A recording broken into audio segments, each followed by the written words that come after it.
Hi everyone, and thanks for joining me as we talk about how to go blonde at home whilst protecting your scalp and protecting your hair. We're also going to look at some of the products that I like to use and the techniques that stop us getting this, or this, or this.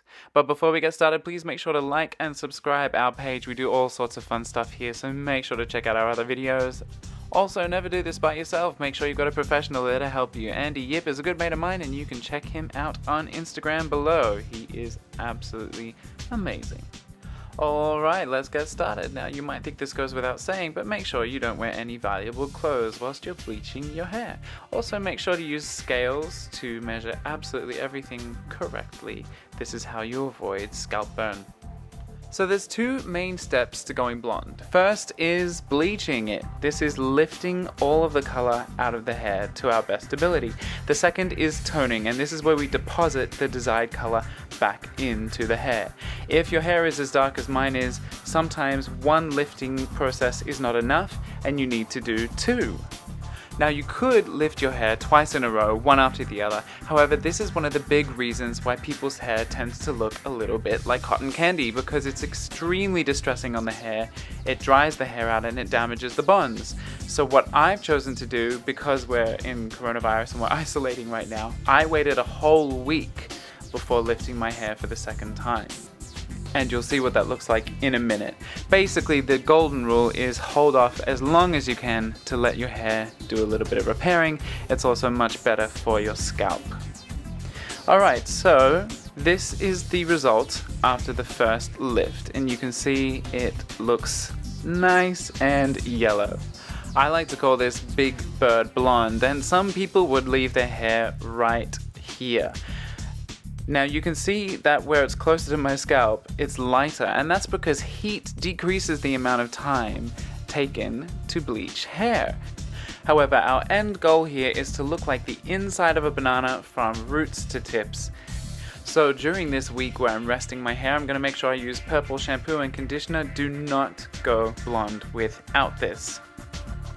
And I'm also going to use this scalp balancing serum to restore the pH balance of my hair from basic to acidic. This stuff also helps me regulate my psoriasis and stop me from getting a flaky scalp whilst I am dyeing or bleaching my hair. So I still have some irregularities in the color of my hair. That's why first up I'm going to color the tips of my blonde as well as my regrowth, and then I'm going to leave that for 10 minutes.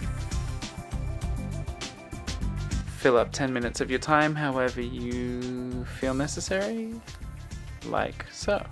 After 10 minutes, we're going to apply to the rest of the head and leave the bleach to do its thing.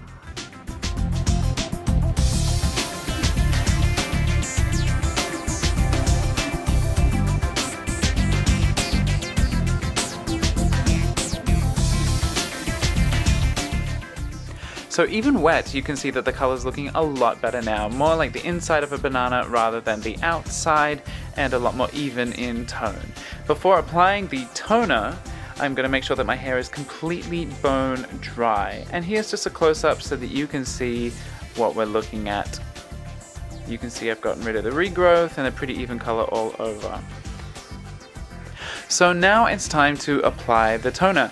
And we're only going to leave this in for about 15 to 20 minutes. Toner behaves exactly like dye. If you've ever dyed your hair before, you know what to expect. And you can see the color is already developing throughout this time lapse. It works pretty quickly.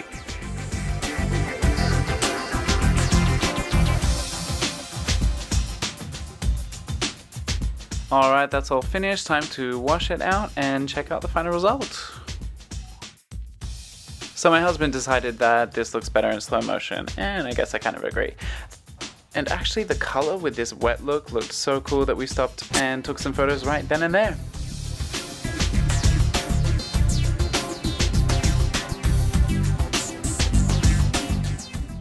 So now I'm going to dry it off and show you the final result. Really excited with this. I couldn't be happy with the color that Andy recommended for me. It's sophisticated, it's cool, there's no brassy tones. I'm so happy with the result. And most importantly, my hair has survived to tell the tale. It looks like it's in really good shape, it feels smooth, and I can manipulate it. So thank you so much for watching, guys. I hope you found this video useful and that you like the color just as much as I do. I think it's amazing. Thank you, Andy. Make sure to like and subscribe our page. We make all sorts of videos here. Thanks for watching, guys, and we will see you around.